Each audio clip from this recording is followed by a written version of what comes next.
Okay, this is Cheyenne Storm. Welcome to Working in After Effects. This is our primer for working in After Effects with ColorGear.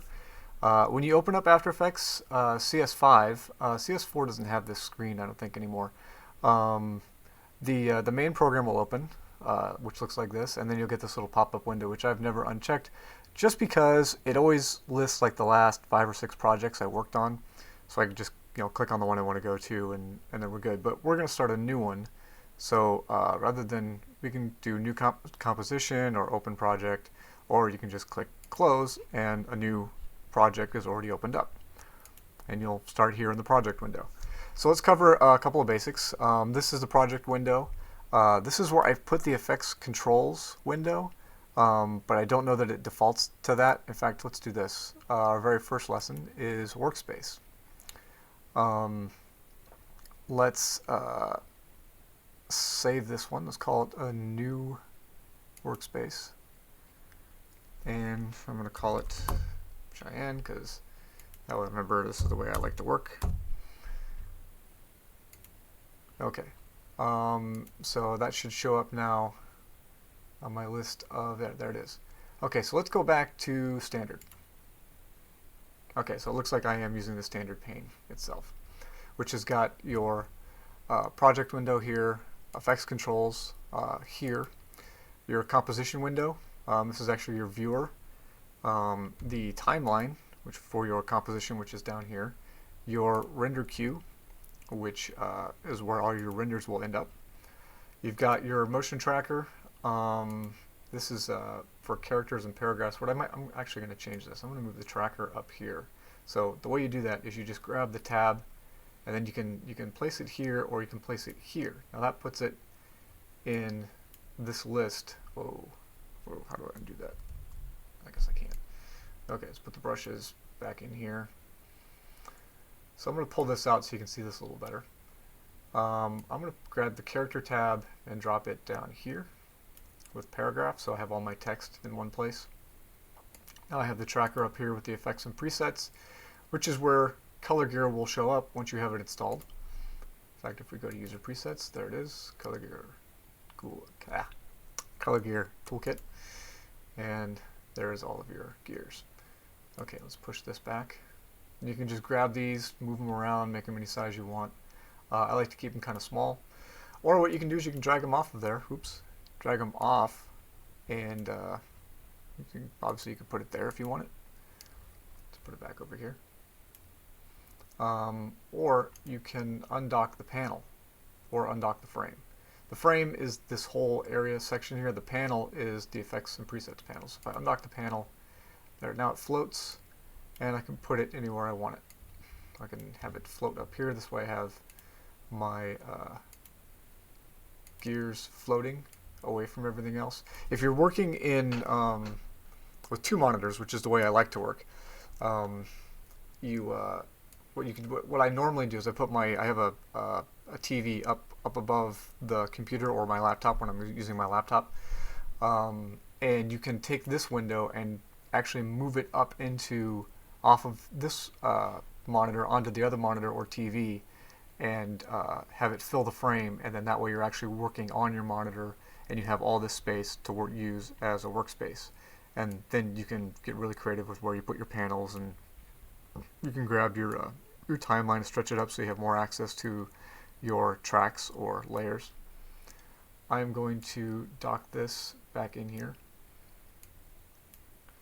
and when you get a panel, let's say we were to resize this panel, you get this little slider up here that allows you, let's say I had more tabs within this pane, I could scroll across there to see what's not being shown on the screen.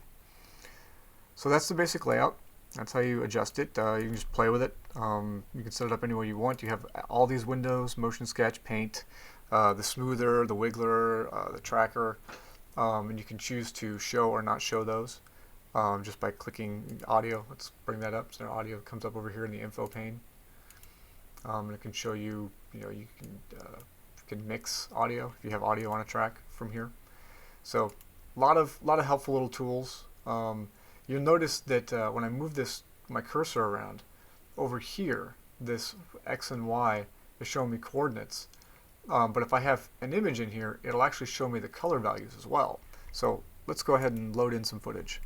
There's a couple of ways you can load in footage. You can go File, Import, Files, Multiple Files. The only time you want to do multiple files is if you're importing like image sequences. And I'll show you why. Because you can select multiple files, but sometimes you want to select an image sequence and then come back and select another image sequence. So if you're doing image sequences, you want to select multiple files because you'll select that image sequence and then it'll go back and you can go in and select another image sequence. But with file, whatever you select comes into the timeline. So let's go ahead and do that. And the other way is to right click here, which is my favorite way because it's quick. It takes you to the same menu. Let's just grab, there's some stuff that I shot in the garage and on the driveway. Importing selected items, they all come up in here. You can organize these in different ways. You'll end up with a lot of stuff here in the project panel. So I'm still in 8 bits. You might as well get into the habit of moving to 32 right away. I shot some footage of my dog Clyde. Let's go ahead and drag that footage down to this button here, which is the Create Composition button. And that automatically creates a composition which is named the exact same name of the footage, which you may not always want. And you can see now we have,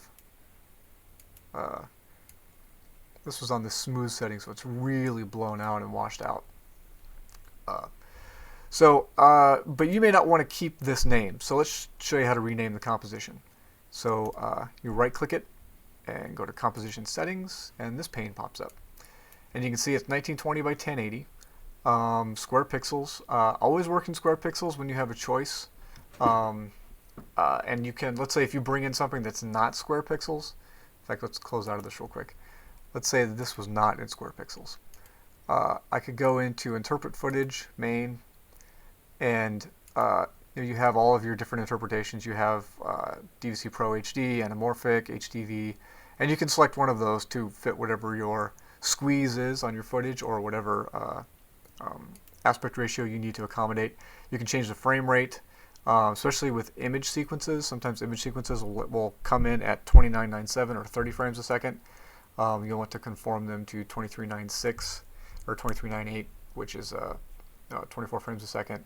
So you have all of these options, and all this is in your documentation. When with working with DSLR footage, you probably won't have to deal with this a lot unless you convert to DPX or PNG sequences or Targa or TIFF, in which case just come in here and interpret your footage. And the other thing you can do is, let's say I make a change to this interpretation.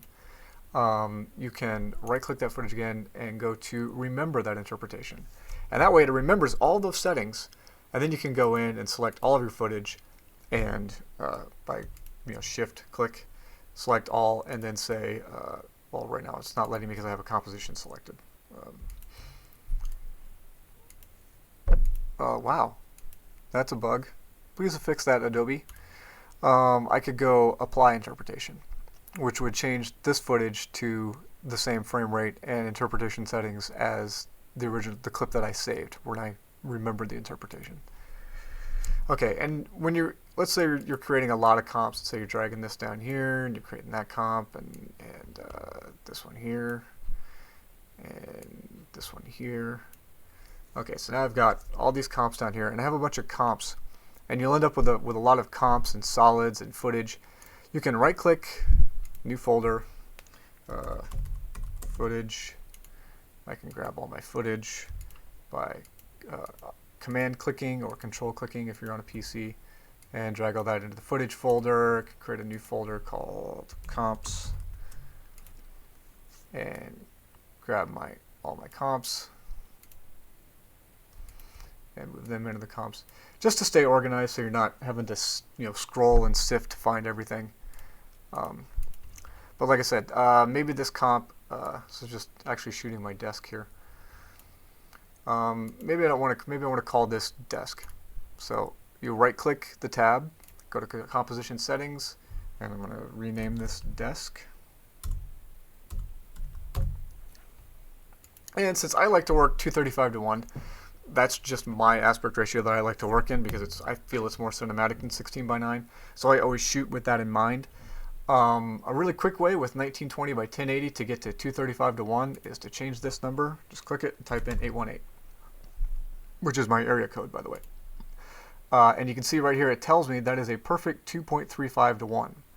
Now I can lock that, and then whatever change I make, let's say I want to blow this up to like 4K. So I want to go, let's see, was it 4260 or something like that? I can't remember. It'll automatically scale that up 235:1. Let's go back to 1920 by 1080.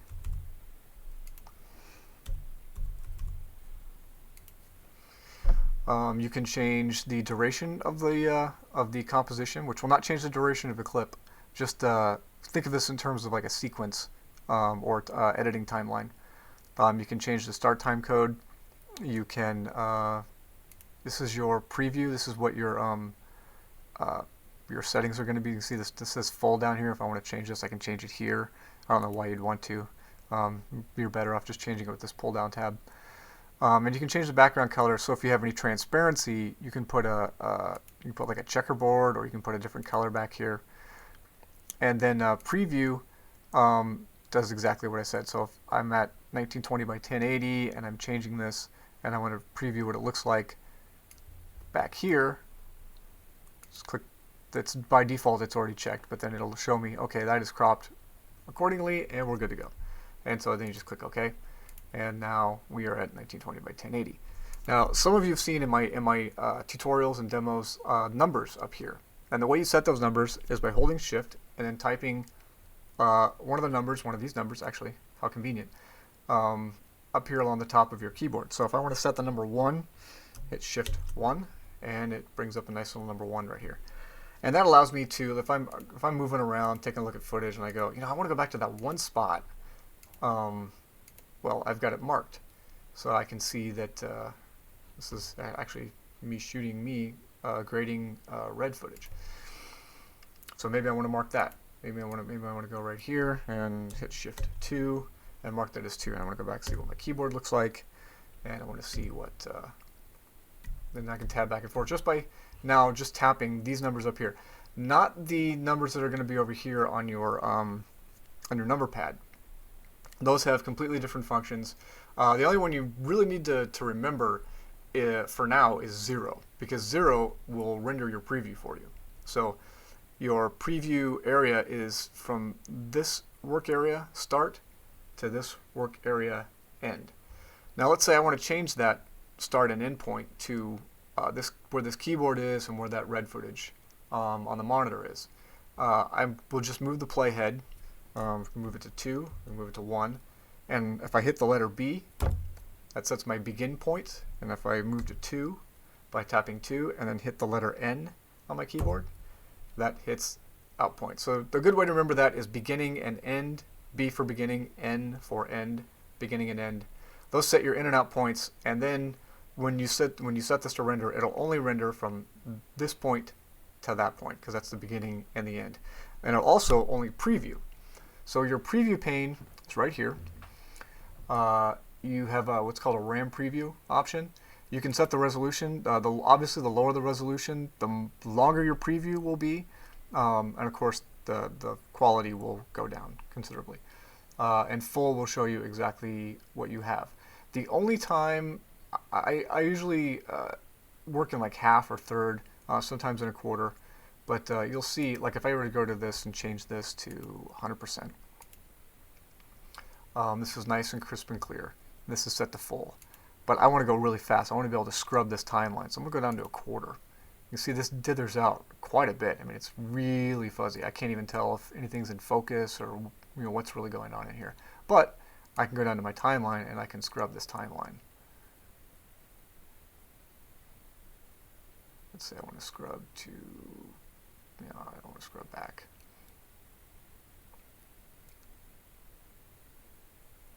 Keep in mind, my memory is seriously depleted. You can see I've only got 630 megabytes free because I'm recording at the same time. Plus I have several other programs open. So it's if you've got 4 to 6 gigs of RAM or 8 and you don't have screen recording software running in the background, you'll be able to scrub this timeline just fine. Okay, so I'm going to set this back to full. Um, and like I said, there's this program, if you're on a Mac, I'm sure they make something similar for a PC, called Free Memory. It's available on the App Store. You just type in Free Memory, you install it, and up here it shows you exactly how much memory is left in your system. I like having this because when my screen gets sluggish, or if things are starting to freeze and I get the little spinning beach ball of death, down here, what you can do, a handy little thing that After Effects included in, I believe it was CS4 was the first version that had it. That might have been CS3. Is that you can purge your video memory and your image cache to free up this memory to make your workflow go faster and to keep your machine from getting really sluggish. And the way you do that is you just go up here to Edit, Purge, and you can purge all, which will purge your undo as well. Image caches, video memory, snapshots. I'm just going to click all, and you'll notice this number will go back up to right around 3 or 4 gigs. Yeah, 3.28 gigs free now. So now I've got more memory to play with, so now I should be able to scrub this relatively easy. There we go. And let's jump to 1. And we're at 100%. I really like that. I shot this with the new Quantum version 2 hack. It's really crisp and clear. I like it. Okay. Next. Okay, we've created comp. We have adjusted it. Let's given you some of the shortcut keys. Let's add an adjustment layer. There's a couple of ways you can do it. You can go up here to Layer, New, Adjustment Layer. Let me undo that. You can, if you have empty space down here, you can right-click down here, New, Adjustment Layer. Undo that. Or my favorite way, which is Option-Command-Y. Nice shortcut keys. That's here's your command key. This is Control. Obviously, on a PC, your keys don't look like this, but Option, Command, and Y will give you your adjustment layers. Or if it's, I think it's Control Alt Y on a PC. Sometimes you'll hear me say Apple, just out of habit, because it used to be that instead of these command symbols on the command key, you'd have an Apple logo. And so I got used to saying like Apple Q and Apple T and that sort of thing. But command is what I mean. Okay, so that's how you create adjustment layers. And then with adjustment layers, you can add anything to these you really want in terms of effects. So obviously over here in your animation presets, you can add your gears from ColorGhear. Or let's say, and you can do that just by dragging and dropping. But if you want to add other effects and you want to get to them quickly, you can go to the adjustment layer and right-click there, and all of your effects come up. Or you can go to the adjustment layer and right-click, and of course everything comes up. So you have your effects here. You also have a keyframe assistant. This entire, you can change the time. You can time reverse. You can time stretch a layer. You can you can adjust. You can create a new mask. You can you have all these mask options. Quality, you can change it from best to wireframe, draft, which are just ways to speed up your machine. Switches, transform, scale, rotate, opacity. So there's a lot of options that you can get to just by right-clicking a layer. You can do the same thing with your footage. You can right-click it and have those same options. We can go. In fact, let's go. We can go freeze frame, boom, and now when I scrub, nothing changes. So I've essentially frozen that frame, and now that frame will exist indefinitely for the length of the composition. I'm going to undo that because I don't want that.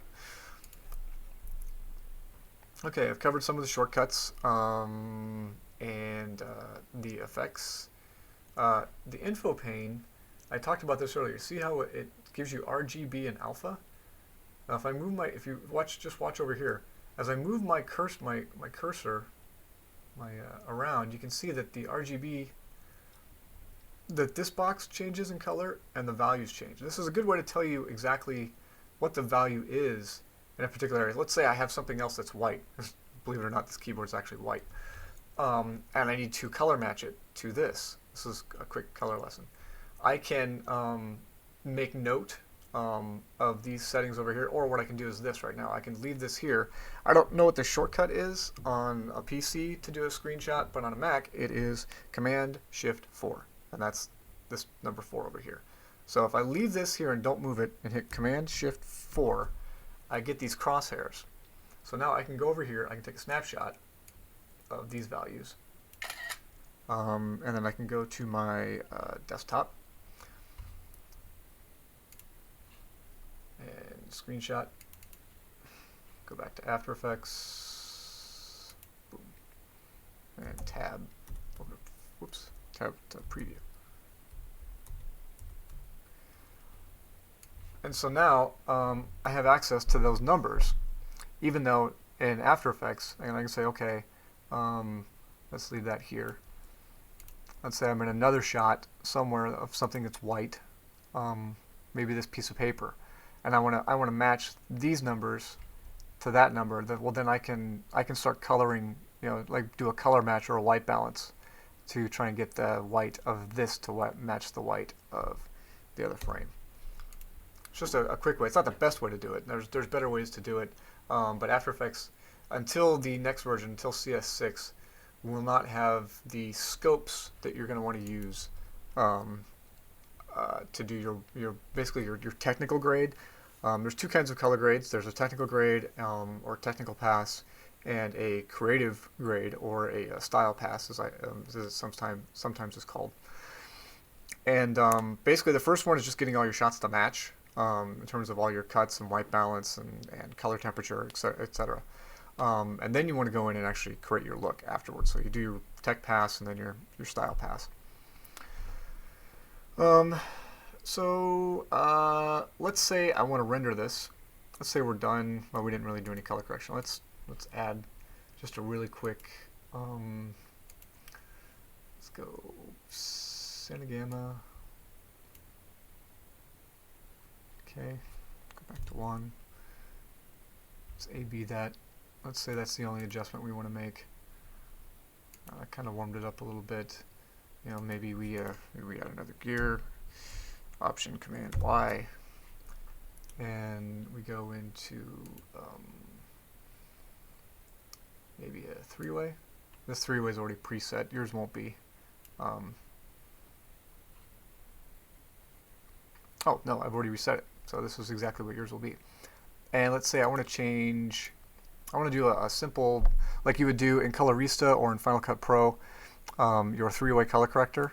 I can select this white, and let's say I want the highlights to be blue.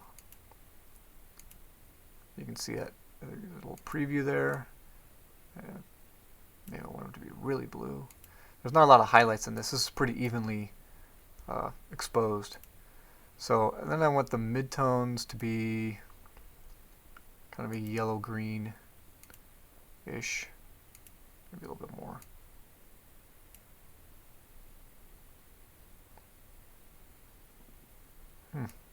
Let's change this. Let's go. There we go. I want them to be green, and maybe I want the shadows to be, let's go kind of orange.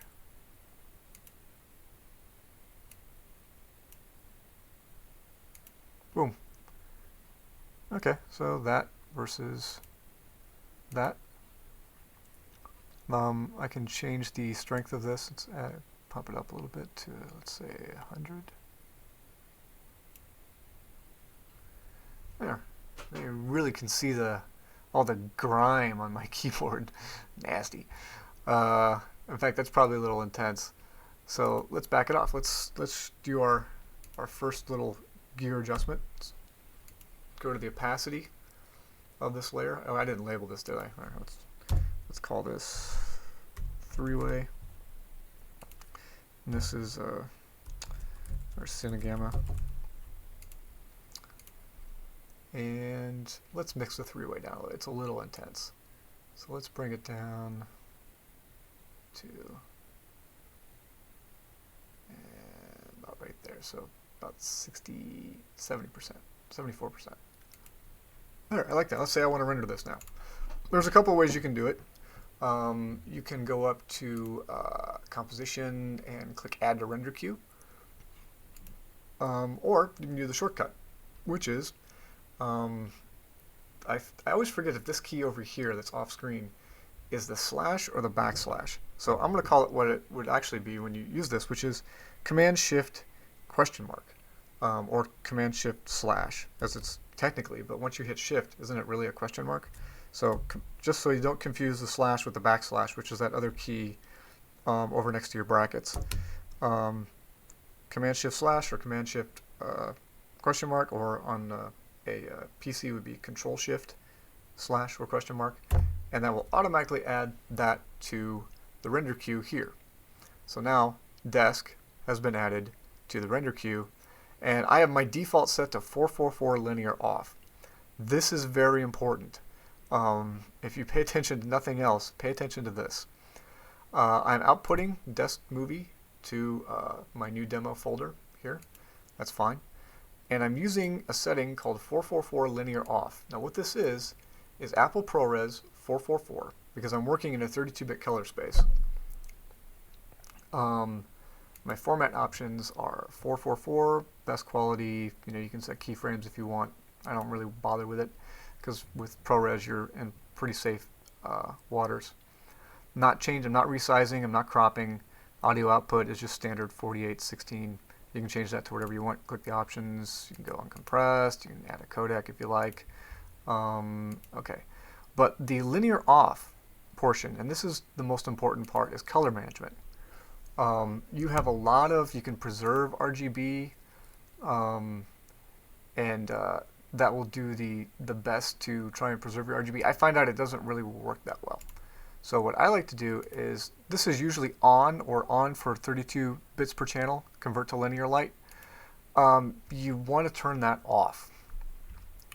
And the reason is that the way that my video looks right here in my pane, if I convert this to linear, will come out about a half stop to a stop lighter or brighter than the way it looks in my pane if I have linear turned on. So I want to go back to my preset of 444 linear off, which is, since it's my default, is selected right there. Now you can change it to anything you want. If you're on a PC, you may not have access to ProRes unless you have certain outboard cards like Kona cards, etc. So you'll probably want to go with DNX HD and then do the same thing, turn the linear off in color management. There you go. So those are the settings I like to use.